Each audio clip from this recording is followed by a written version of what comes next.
Excellent. Hey, good afternoon, everyone. My name is John Chen. I'm the CEO of GeoTeaming. I've got a surprise for you. This is my first live cast with an actual physical book in my hand.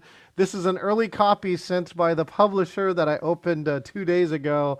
Engaging virtual meetings. I wrote this book in April, and now it's actually a real thing. So today, again, we're want to help plug. People have asked me, and they're like, "What do I need to do to come help me with my engaging virtual meetings?" And we're having a conference to launch the book. It'll be officially on the shelves October 20th, and we're having a conference on the 21st through the 24th with 9 engaging virtual speakers. And I'm excited that I've got this guest here with me today. Oh, register for the conference again is engagingvirtualmeetings.com/conference. We'll chat it out here in the line in just a second. But again, I'm excited for this guest. This guy, he is a futurist keynote speaker. He loves and studies innovation and disruption. What a perfect topic for 2020. He's been 25 years on the big stages. He told me he just got off of a very big gig today. He's worked with NASA, Disney, and world bankers. Let's give a virtual warm welcome of applause for Jim Carroll. Jim, how are you doing? Very good. How are you? Good. I love this setup that you have behind here.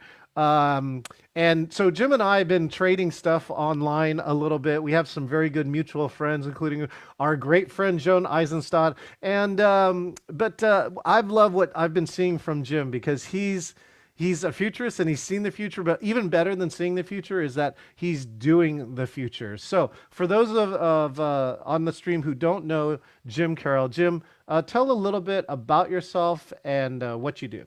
Yeah, let me get out onto my stage here. Just do this right, and I'm breaking the very first rule of engaging virtual meetings, and I'm using a beta version of a software that just came out. But this is my big stage here. I'm actually in my basement now. I've been out on stage for 25 years, and look, I mean, I've done things in Vegas where I got 7,000 people in the room. I've done all the associations.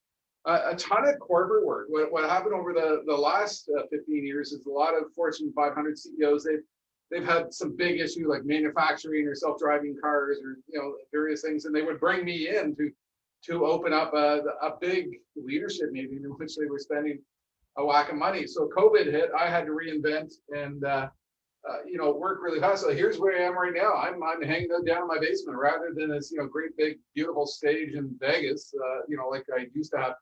This is where I actually am. I'm in my basement. This is a live feed right here. So when COVID hit, my last event was in Las Vegas for the. Here's another view. So I got like these green walls. We've been painting the basement. I just put in this green table minutes ago because the software I'm using is now going to let me actually do a virtual desk. So I was fooling around with that. Um, but when COVID hit, my last talk was for the National Automotive Dealer Association in Vegas. It was about February 10th, something like that. And I knew it was going to shut down. I knew it was coming. And I follow the scientists. I sort of think the science is real. And I knew I was going to be here for a long time. And I still think I'm going to be here for a long time. So I began working incredibly hard to reinvent. Because what I saw happening was, look, there's a lot of crappy Zoom people out there. I say a lot of speakers right now as they're trying to they look like they're hostages in a hostage video.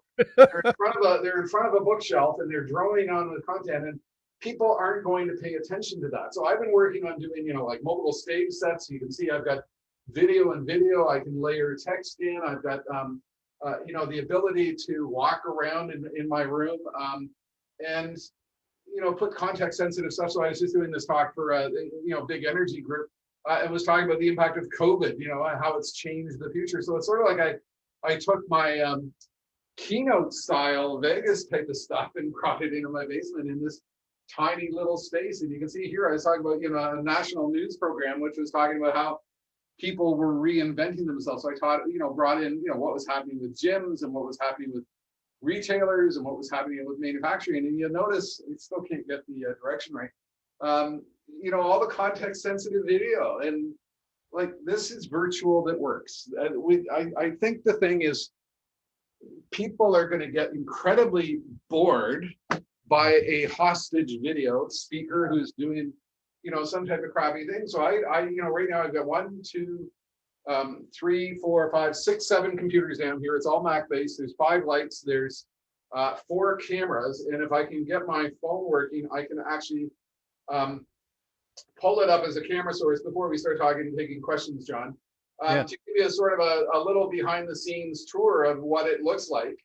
So all I got to do here is zip over to my set and choose the right camera. And I can show you what the darn thing is going to look like. So here's, that's the wrong one. Let me get the right one here.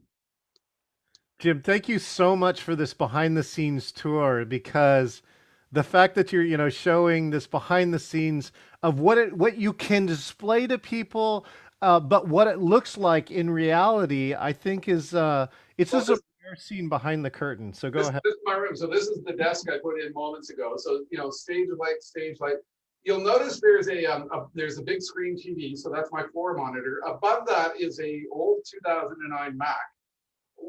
And there's a camera below there. You can barely see the camera. What I learned is when I was doing my thing, I'd be talking to the production machine, which is over here where you are. Yeah. I'd be looking at that, and I realized I had to be looking at camera level. So I stuck a machine up at camera level, so it echoes. That's actually the Zoom call right there. That's why you're seeing a video feedback loop. I got a production machine. I got another screen next to it by which I monitor things. And then normally when I'm going live, like you are on Facebook, 2 other machines which are monitoring what I'm doing. Camera, light, owl for good luck. That was from my mom when she passed away years ago. And a whole whack of lights, and then 3 green walls. And my wife actually painted this for me because our mindset is this is all we got. We're here. We're not going anywhere. Events are not coming back. We need to max out what we're doing with the virtual space. People aren't doing a great job with it, and we need to do it better. And I think that's my biggest frustration with the meeting industry right now. So let me just get to there's a good photo where I'm not showing all the special effects anymore. We got to get to as an industry, this meeting industry is selling a crappy product to customers. Yeah. Of hostages in a hostage video with lousy content, and people don't like it. And so everybody's saying virtual sucks, but that's because everybody's doing sucky virtual. And my mindset was different. And so I was just on with the National Rural Electrical Cooperative about 2 hours ago, 25-minute keynote and 30 minutes of Q&A with CEOs of electrical utilities all over the country. And we got so many questions. I've agreed to go on and do an additional Q&A session with them just because they need more. So virtual can work. I babbled too long. Let's hit the questions. I love that. So I'm kind of, Elizabeth Glau. I don't know if you know Elizabeth Glau in the meetings industry, but we are working on a new meetings manifesto. And like this, there is no new normal. There's only now and a different tomorrow. Our other saying for it was, there is no new normal, right? Because right, we were doing it yesterday. For those who are advanced and pioneers, and I love this, virtual sucks because we are doing sucky video. I'm gonna adopt that, Jim. But we are. It's true. The product. Here's one speakers bureau that represents me, and I won't name them, so as I won't shame them. But they have a page of quote virtual speaker highlight reels. Yeah. And most of them are this proverbial hostage video thing. But they actually have a virtual highlight speaking reel from Magic Johnson, and not a word of a lie. It's a picture of him, and he's on the phone. He phoned it in. Like, come on. Like, that's how we're trying to sell a product. So I am so incredibly frustrated with this industry. And Elizabeth does know me because I'm on her Facebook group. Right. And I come in on a regular basis and I post stuff that, look, meetings as we know it are dead people. A CEO who's not letting his people go back to the office is not going to let their people go to Vegas. Get over it. The 7 stages of COVID grief: denial, anger, shock. Get through it. Get to acceptance. I had a day of mourning. My revenue this year might be 5% of last year. I had a day mourning, and then I moved to acceptance, and I got to reinvent. I got to rebuild. So, and I think that as a futurist that you see that. So, and let me just show the difference, right? This is a virtual background. This is what I just want to show the difference of what Jim is doing and what I'm doing, which is like, this is not bad. and I want to work on this. But look, I mean, if you look at all these types of things, like my fingers are pixelating, this is not working, right? My head is moving and changing shape, so that's not cool. And so that's the difference of like what you see Jim is. It's almost very believable that he is in this production grade television studio. Yeah, exactly like that, and he can transition through it. I am doing some creative stuff, which hopefully Jim will appreciate this. I was showing some presentation tips today, and then just actually, was it Tracy Stuckrath, also from the meetings industry? We were one of the first to hypothesize that you could change your virtual background and use it to be your slides. And that is way more engaging than sticking a PowerPoint up and being this little tiny box, right? Which is the default experience. So I would love to hear a little bit about that future pace. So you made that determination, and as a futurist, I know that you're probably like my good friends at Microsoft. When something happens, you build the decision tree. Do you know what I mean? Yeah, to me it was quite simple. There was this a quote I used on stage for a long time. A guy like me, I'm a quote machine. I mean, but my favorite go-to phrase was, some people see the future and see a threat.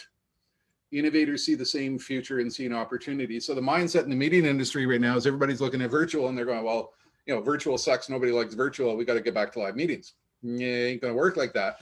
And so what we need to do is we need to do better virtual. And the only way to do that is to view this as an opportunity. And the further I get into this rabbit hole, It's a the more opportunity I see. I mean, the opportunity is just like, it's mind boggling. And is so that was your first thought? Because I would say, like, people have heard mine, which is like my first intuition when I got my stay-at-home order was put a class online about virtual team building, which I've already been doing for over a decade. That's what this book over here is. And so that was my first intuition. I'm kind of curious what your first intuition was. I came down into so I had a green screen studio before. I was doing pre-event videos for clients. And think about the meeting industry before. A lot of clients were saying to their speakers, well, we need a video to interest people in signing up for the meeting. So what most speakers were doing, I think a lot of speakers are lazy. They take their phone, they name it themselves. Hi, I'm Jim Carroll. I'm at the opening XYZ conference. You need to be there. And it was a crap product. So I put in place a green screen. I found my quote Russian. During the day, she's a producer with the Russian edition of Dancing with the Stars. And at night, she video edits for me. So I was green screening, I'm Jim Carroll, I'm gonna be the opening speaker at XYZ conference. I would send it to her. She would turn it into this multi-million-dollar Hollywood style production. So I already had the studio, and I came down here early March, and I did what you did. I threw up an image behind me and I just, babbled. And I looked at it and yeah, that's not good enough. So I set out to find software that would do it. I went down the path of OBS, which is a horrid platform. vMix, which is Windows, which is all apologies to Microsoft. That's from the devil. And I found this magical little program for Mac, because I'm a Mac guy, called Ecamm Live. Oh yes, right. Cam Live. And I just got into this, and I got further and further into it. And this is, look, I got this. If I turn off the screen behind me, you can see this desk over here. I got this desk an hour ago. It's an actual physical desk with a green carpet on it. I just got a capability to put a virtual desk into my thing. And if I can go and grab a shot of it, and this is a game changer, because now I could actually do a show with a virtual desk and bring in all kinds of multimedia and yada, yada. And I mean, this is crazy what we can accomplish here. It's see if I can drag that in and show it. Speaking of Elizabeth Glau, she is watching and she said, I like your use of hostage, Jim Carroll. Well, but that's what we're doing. It's unbelievable how we're willing to sell a lousy product to people. I'm not having any luck getting this. Is that coming up? I hear some audio. Yeah, I can't. I'm not getting the desk working here, and I'm probably going to screw something up if I try it.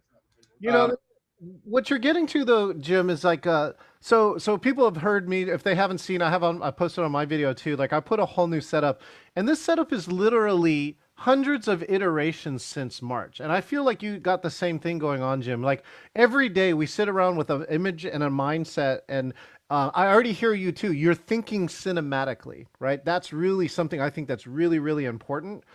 Even when before, like pre-COVID, you're thinking cinematically. And I was shooting and editing videos, which made me, and I'm a drone pilot, so I'm always thinking cinematically. People are always like, John Chen, you video too much, blah, blah, blah. And I said, well, look what's up now, right? So by thinking, Yeah. I think that's So good example.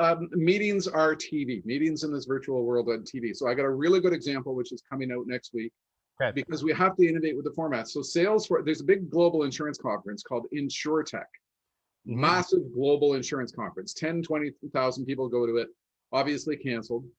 So a lot of tech companies sponsored in with sponsorship dollars to help them go virtual. It was supposed to run 3 weeks ago. They bumped it to next week. Salesforce is one of the sponsors, and Salesforce has a 1 hour slot. They're going to have their head of insurance products talking. They're going to have two technology executives for big insurance companies, but they wanted a kickoff. Yep. And somehow they found me. So what I actually did was I filmed a 15-minute video keynote in my green screen.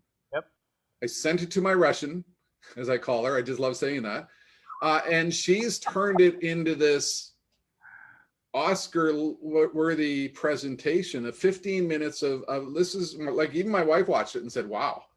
And if she says that, and what it is they're going to use it. So the way that Salesforce section of that event is going to work, they're going to have their introduction. They're going to hit the audience with this 15-minute video, which is all about how has insurance changed as a result of COVID-19.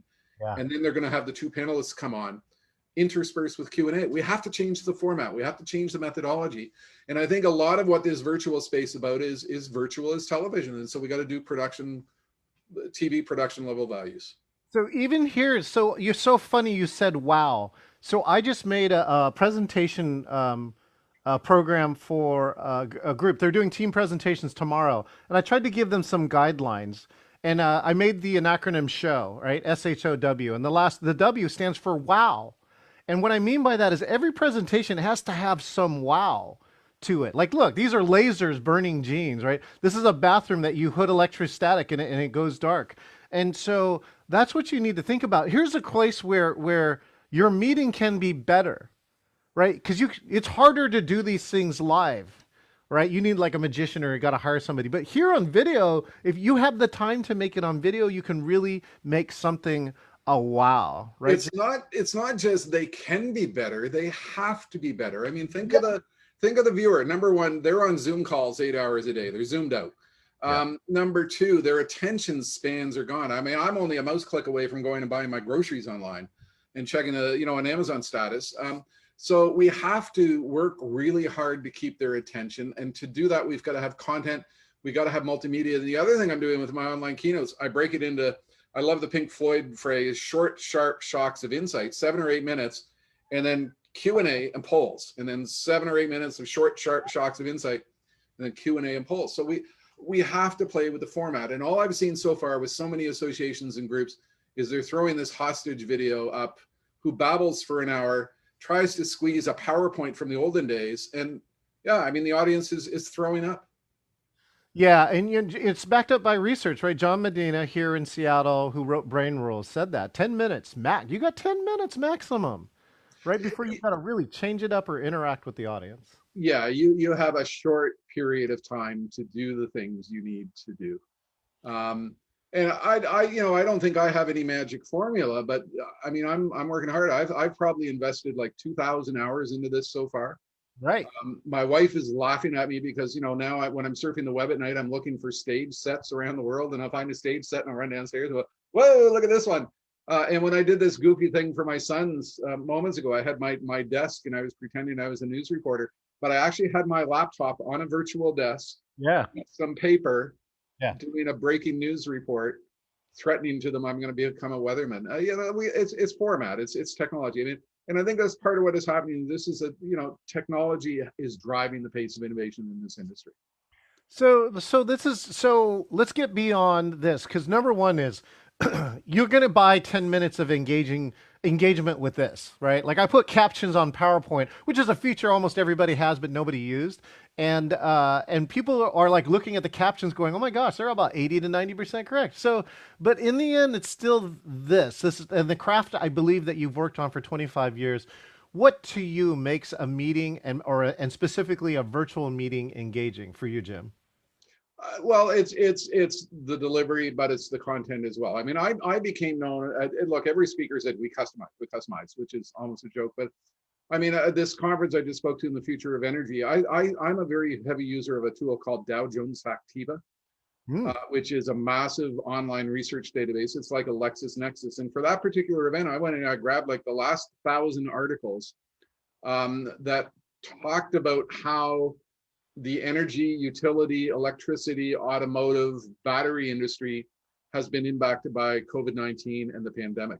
And so by the time I got onto the stage, quote, my virtual stage, if I zip ahead, I can find a couple of the quotes that I threw into the presentation. I mean, I had context which was directly relevant. Here's one here. Yeah. Um, about BP, that they're absolutely abandoning carbon. Oops. And again, I screwed up here because I started up a second version of my program. This is why you don't use a beta when you're out here. Um, I wouldn't read the quote out, but I appreciate it. Jim. Jim and I are doing this live too, just to show you. Jim, what I also love to always tell people is people have no idea how much work goes into the perfect hour. Do you know what I mean? well, there's another important element here, and I think I might have frozen my screen. And meeting planners need to think about this. In the early days of COVID, people were saying to me, what are you doing with fees? And a lot of speakers discounted their fees. A lot of speakers panicked. A lot of speakers, oops, I got an echo thing happening here. A lot of speakers, cut their fees in half. And I said to my clients, I'm not doing that. I said to my speakers bureaus, I'm not cutting. Yeah. Like I've got a value product here. I got 25 years of pure insight it can give you. Yeah. And I think that you're going to get the same thing from meeting planners. Well, virtual is cheaper. It's not. It's actually way more work. And I think you got to stick to your guns in terms of fees. You have to stick to your guns in terms of the value you bring to a meeting. I had a virtual keynote last week. We had a guy on the, from an AV company who was a quote Zoom producer. And it was his job to simply move the people from one breakout room to another and to coordinate all the calls and provide technical help. And I got him a mid 4-figure fee for his participation as the Zoom producer. We have to educate the client that this is not cheaper. This is real. This is important. And to do it right, you got to pay money. Look, when I get a client inquiring of me and my fee, I say, look, you won't get a BMW on a Ford Focus budget. You let me slow that one down. You won't get a BMW in a Ford. Ford Focus budget, and so you can do a shitty virtual meeting on a couple of pennies, and you end up with a shitty virtual meeting. If you want to do it right, you got to spend money. And the research says here too, Jim. I think you agree, right? Which is like 60 to 90% of the budget was spent on travel and AV, or I'm sorry, travel, AV, hotel, food, and beverage. And now they can actually focus on the content. They actually should have more money. But the research, of course, from good friends like Julius Solaris said that conferences are pulling in 0 to 25% on average. That's the average for a conference of the revenue they're pulling in. So I don't know if you've seen that and heard of that. I haven't seen that. I do have the opinion that there's been an extraordinary number of bad events, and I think a lot of associations and companies are not willing to invest in this because, look, as a speaker, the rolling target, well, we're going to be doing events in the fall of 2020. Then it became, well, we'll be doing events in the spring of 2021. And now it's, well, maybe summer. Now it's fall 2021. My mindset is we're not back until 2023, 2024. If I'm 61, do I want to go back? Maybe not. So I think we need to move our clients. We need to move the industry beyond that mindset that there's going to be a vaccine, it's all going to change. And maybe I'm biased, but we got to double down on what we're trying to do here. We got to do a better job, right?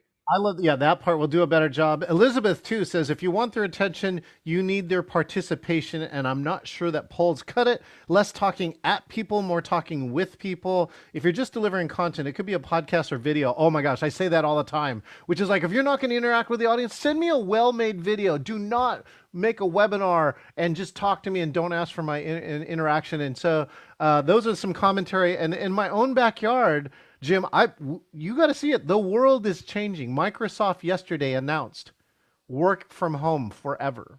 Yeah, this is it. So I agree with Elizabeth. And the cool thing about the software I'm using, and this is a feature that came out just a week ago, is I got a little button here, interview mode. Ooh. And so the way interview mode works, and I haven't done it yet because I've been focused on the work I have to do. But the way interview mode works is I can send you a link. Mm-hmm. You go to that link in Firefox or Chrome. Yep. It's going to bring you as a participant into my screen. Ooh. I can then dump on top of you a virtual background. I can place you in a box. You know, if I want to move you in the, you know, into this box, where am I pointing? You know, up in the corner of the screen, and I can bring in 4 guests. So you know, the next step for me is to, you know, short, sharp, shock, 7-8 minutes of keynote insight, Q&A polls, and let's bring in Joey from Alabama.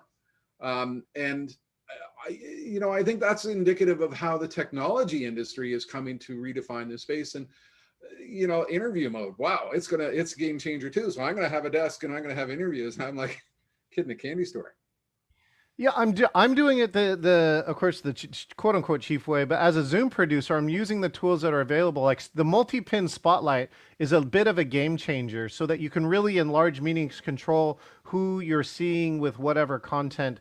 And again, this all gets back to that piece, which is thinking cinematically. And we need more tools like what you have, the ability to move people to different locations, and then more importantly, create the atmosphere, right, that we're connecting and talking, even though we may be in studios all around the world. So I think those are keys. What are some of your top tips and tricks? And let me just give you some canvas here too. So I just moved into this new office, right? This is actually a real. This is no background. This is actually physical space back here. And so I'm thinking, you know, Jim gave me the inspiration that I think I'm going to green screen this area and start looking at some production software. I kind of understand OBS, but you know, what are some tips and tricks? Some that are like far off like this. So I know that Jim has a lot of experience with this. And what are some of the easy ones that quote unquote normal people can do? You know, investment in quality gear is important, and so I've been working hard to convince my chief budgetary officer / wife of that. So like most folks, I started out with a Logitech webcam, and you know, realized it wasn't great. So you know, I've invested in a couple of high-end cameras. I need a better wide-angle lens, because when I go back here, this is coming off my wide-angle lens, and you know, I start to fade a little. And so gear is important. If you're doing green screen, there's sort of a religious debate in the industry. Some people are really into green screen, some people are not, and they want that desk headshot with like cool neon lights behind them. I'm Yeah. a green screen guy, and if you're going to do green screen, you need a boatload of lights. Yeah. I you know, don't think I have enough lights in here for what I'm doing, for the size of the space I have. And I mean, my room is probably 14 feet, and I've got 8 feet that way, and I keep, you know, trying to push it back that way. And the more I push it back that way, the more lights I've got to get. You know, I invested in a lavalier mic. So you have to invest in tech gear. Yeah. You have to go live. Yeah. Yeah. So every day, or every 2 days when I'm not golfing, which is going to come to an end soon here in Toronto, I film a little show. So right now I'm doing a sort of a retrospective series, lessons in leadership, things I've learned from keynotes. What did I learn at NASA that we can apply to COVID-19? What did I learn when Disney had me in? What can we apply that to COVID-19? And these are little 10-minute shows with stage sets and relevant content. So if I flip down to the Disney one, and I just do this to, number one, have some content for my site, but number two, to have some, you know, the experience to walk in here and get in front of a screen, and because it's really weird to do a talk in here and try and project out to the world. So forcing yourself to go live, forcing yourself to try it, learning how to interact in this new and different space. Yeah. That's critical. It's so making yourself do the things you need to do, um, to get out there, going live. Well, going live is like this, though. It's a place to experiment, right? Because it's like nobody's paying you for this content. But what's great about it is you instantly get feedback, number of people, people saying things. And I play back through a lot of my live casts and I'm going, that was terrible. That was great. Let's do more of that, right? Yeah, but I did that on stage too. I mean, I'd come off stage in Vegas, and I mean, I obsessed over the particular moment that I didn't hit a cue right, or I was in the wrong spot for a clipper. And I mean, whatever. This is live, and I think people are a little bit more forgiving of virtual. Yeah. Right? Especially right now. Yes. Right. But I think, Jim, you're starting to see the future. Maybe we'll talk about the future here now too, which is you got to project in the future, right? Though, like 3 years from now, though, if you are running this background 3 years from now, people are just gonna go like, he's lazy, Yeah. right? Everybody knows this background. Everybody, you're not at the beach. You just took the default product and hit the default button. You're just one step better past this. And in fact, actually, I think this is better. A well composed uh, analog background is valuable. I do tell people to work at those if you don't have to do all the technology pieces. So yeah, what do you see in the future? All right, Jim, you're a futurist, and I love that you would go and research 1,000 articles for something. And what I love about it too is that that information you're compiling is getting stuck in your brain. So I know you only bring out an hour of that content on stage, but you probably have 20 plus hours sitting behind you of stuff you didn't use. Yeah, and people ask me like, how do you do this? And well, number one, it is the level of research. I get a lot of CEOs telling me things that they wouldn't. This is the issue I need you to bring in the room. This is what I'm worried about. This is the message I need to get to my people. I've always been a little frustrated with the motivational speakers. I sort of said they're like Chinese food. You get really inspired, and like an hour later, what was that about? I was going to go walk on fire, and now I'm like, why would I ever do that? I hung out with that guy too. I found my business skewed to what I called strategic meetings, Yeah. and that is, I'll give you two examples: Philips medical technology. Mhm. The key theme that they brought me into Nashville for was their sales force. Was that we're not selling widgets anymore. We're selling some weird internet connected, hyper intelligent, AI driven device. Yep. So we need our salespeople to understand that trend, and we need them to understand it's a different selling proposition. And they found me to deliver that message. I was brought in by the CEO of a company called Legrand. Actually, a better example is Amstead Rail. They're out of St. Louis, and 3D printing. We got to be able to 3D print in manufacturing, and we have to embed Internet of Things sensors into our rail bogies, the undercarriage rail cars, for diagnostic insight. And so we need to understand strategically what that means. They found me and brought me in for that very narrow topic. So that's what I was doing, and that's what I thrived on. And am I seeing a lot of signs of people thinking like that right now? No, they're trying to survive. They're struggling to get through this. Yep. You guys seem to be having some weird election thing and crazy reality show down there. And I think once you're through that, then organizations will come back to shit. We got some big strategic, sorry, I swore. We've got some big strategic issues we need to manage. And so we got to have a content meeting to talk about those. And so I think there will be more content meetings in the future. Content meetings. So tell me more about like what do you like? What is not content and what is content that you're referring to? Well, not content is an association that goes on autopilot. They pick a theme. They pick some cool phrase, lighting our future. Uh, and they go out and they do, look at a bunch of speakers and, look for the really pretty ones with really effective messages and, the latest trendy stuff. And they're in autopilot, right? Strategic meetings, content-driven meetings are, holy cow, our world has changed in the last 6 months, and we need to understand it, and we need to do something about it. And so we're going to take our team off site, and we're going to have our top 200 executives kick this around, and we need somebody to help open up our brain to this issue to get us kickstarted. That's a content meeting. And I was probably 60-70% of my business was becoming that. Fortune 1000s. Well, interesting enough, Jim. So I'll go back to this Julia Solaris research. They interviewed 1,000 event professionals, and the current stats is only 32% are going forward with some form of virtual conference. The other people are postponing and canceling. And that's only going to go so long. I think we're almost Yeah. to the crest over point. Companies who waited and said, we're going to meet face to face, so we're just going to wait, now at this point are at a critical juncture because it's going to be performance affecting if they do not meet somehow. Somehow. Yeah, you're going to postpone your way out to 2023. That's the thing. That's the big issue that I think people need to wrestle with. If I can share the screen here, see if I can. Do I have screen sharing set up? You will in just a second. Right here. Oh yeah, go ahead. Okay, let me. So every day I get up and I take some photo from a stage somewhere and I wrap a motivational quote on it. And I've been doing this for 4 years.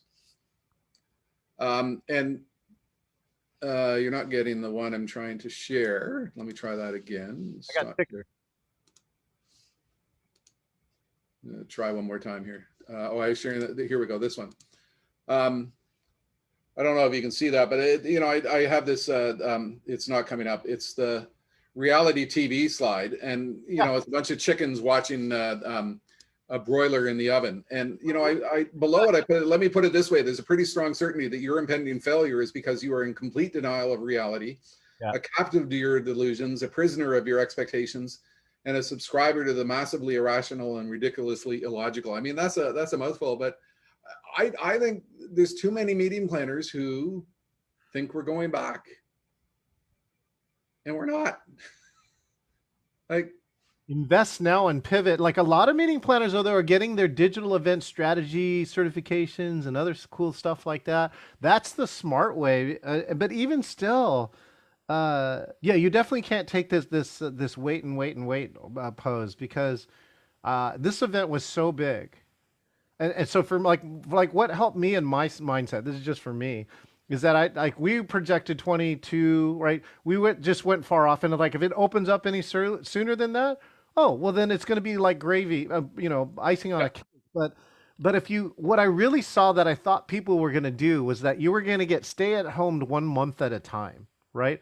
So June, July, October, because it's like the guidance is changing every month: August, September, October, and it's going to change every other month. Are we in phase 1.73 or 2.98? Jim, I just don't know. But at my point is I stopped caring until I can figure out that I can go out and it's going to be safe. Fun fact: Pfizer. So a strategic meeting. Pfizer's CEO had me to Paris last year, and we had the global leadership team from Pfizer in Paris. Content-oriented meeting, and I was there to kick off with 1 hour about the future of healthcare. And I mean, I do a lot of talks about the acceleration of pharmaceutical science, the acceleration of medical science. And so, I mean, I follow a lot of science guys. And the most staggering number that came out to me was that if Pfizer's vaccine actually comes to market under safe protocols, it needs to be stored at minus 73 degrees Celsius. What? How many pharmacists and doctors' offices do you know that have a freezer that can store at 73? So the logistics, it's not just getting it to market, it's the logistics, it's the efficiency. Is it going to work? How long is it? So, I think there's sort of this societal expectation, particularly in your country, I'm in Canada, that there's a magic button, and when we press a magic button called the vaccine, everything gets back to normal. It's not going to be like that. This is going to be a long, complicated, phased approach that is going to take years. And people don't like to hear that. Look, when I went on stage as a futurist, I always knew that 1 out of 3 people in the audience did not like me. They didn't like my message. They didn't like what I was saying. They didn't like when I was talking about disruption because I was changing their world. Yes. And I think the same thing is happening now with the reality check around COVID. I was just on a podcast, and the podcast is called "You're Doing It Wrong," which is a great title. And one of the quotes that came out of that was exactly that. Was exactly around that. And so, yeah, geez, I don't even know what else to do with that, except that. Yeah, you're right. It is going to be a long, drawn out process. And again, I remember what the quote that came out of it is: "People don't like change, Jim." Well, yeah, they don't. I mean, I'm in the business of working with people who don't like change, which makes it kind of tough. People don't like virtual meetings. And the other go-to argument is, well, we need to get together because we're social creatures and we like to get together. And yes, we know that. Look, in 2002, I wrote an article for Successful Meetings magazine because I was very involved in the industry back then with Joan Eisenstadt and others. I was part of the MIM list and, the early days of collaborative meeting planning online. And this article I wrote in Successful Meetings was right after 9/11. You remember the buzz around 9/11 was that, well, we're not going to meetings anymore because we're all scared of getting on planes and terrorism. And so we're all going to do virtual. And what I wrote in the article is, no, we're not going to do virtual because at the end of the day, people like to get together with, others for a beer. And that's what drives a lot of these events. Yep. So we're going back. This time is different. Mm. Oh, 18 years later, we're different. We're different because the circumstances are different. Yeah. But we're also different because the technology is different. We couldn't do in 2002 what we're doing today. Nope. The sophistication of the infrastructure has changed. We also have the generational thing. Yep. Right? Like a kid 25 years old, Zoom, like, why don't these boomers get it? Like, this is a computer, people, you plug in and you go with it. So I think the circumstances are very different. So there was a really compelling discussion that occurred over on LinkedIn by a meeting planner. And I shared this to Elizabeth Glau's group. Where she said, can I come out and say it? Like, everybody just hates virtual and it really sucks and it's terrible, we have to do it. And there were like 1,000 comments on this thing. Yeah, we all hate virtual. And I was kind of like, yeah, we do. But that's because nobody's been doing a really good job at it. And nobody's been cognizant of the fact that we're going to be stuck here for a long time. So I'm frustrated with the media industry. I'm frustrated with the magazines and the news coverage. They're all writing articles about, here's the latest trend in hand sanitizer. Here's the latest thing that you need to, properly sanitize a room. Where are the articles about, you're doing crap, you need to do better, and here's where you can define your opportunities for revenue growth in the virtual space in the future by reinventing yourself. I'm seeing some AV companies which are taking their facilities and turning it into virtual spaces like I've got, so a speaker can come in and project themselves to the world. And turning that into a revenue opportunity. So stop the whining, start focusing on opportunity. I could go on and on and on. Well, let's do this because we're almost out of time anyways here too. But Jim, we're going to give you the last word. So if people have listened into this, and quite a few people have listened into this, hello to Ian Sal and Jen Graves, one of our frontline workers here in Seattle. What's your last word? If people listen to a lot of words during this program, what's the one thing you want them to remember? My go-to closing comment on stage in Vegas was think big, start small, scale fast. That became the title of a book, which came out to a thud in January, because like, who notices a new business book, at the beginning of a pandemic. But what I used it to explain was, think really big about the future. Your future is bigger than you think. If you think about opportunities, start small. Go live every day, work with the technology, try out what you're doing. I'm going to work with you to, build out your virtual space and, take you into my green world and, start small. You start working with a bunch of ideas and then scale fast, move fast, because we need to do this quicker than before. Yeah. Thank you so much, Jim. Just like this show has really started out about using the technology. It's not that complicated. It's all accessible to each of you who are listening to this. I run Zoom and I hit more and I say, go to go Facebook Live, and it goes to my account, and then I share it a bunch. So hopefully I don't get kicked off too many groups, because I'm trying to give really great content like people like Jim. And that for the most part has worked. So Jim, I'd love to, one of the live casts that I worked on, somebody asked me to help produce a live cast. 12 Black-owned entrepreneurs got to pitch their companies, and the 150 people that used to come live all attended virtually, and they all committed to share the stream. We got 15,000 views with no marketing budget. With no marketing budget. They could have never have done that. Sometimes, to me, the thing I'll give is sometimes virtual is better. And that's the stories we got to tell in the industry. Like, let's get away from hand sanitizer people and focus on the things that are working, the stuff that matters, and how we, max out on this as an opportunity, not a threat. And so I'm looking forward to your book, and I'm looking forward to your session next week. Excellent. Jim's going to attend at the Engaging Virtual Meetings Conference, engagingvirtualmeetings.com/conference. And we highly suggest that when we're not talking about hand sanitizer, that you're drinking the vodka that it was made with. We want to say thank you for tuning in. Look at how you can make your virtual meetings engaging. Look for people like Jim, myself, others who are really passionate about it, but more importantly, that are actually doing it every single day. There is a way. And it's up to you now to find it. We'll see you next time. Thanks again, Jim. Thanks, John. Have a good one.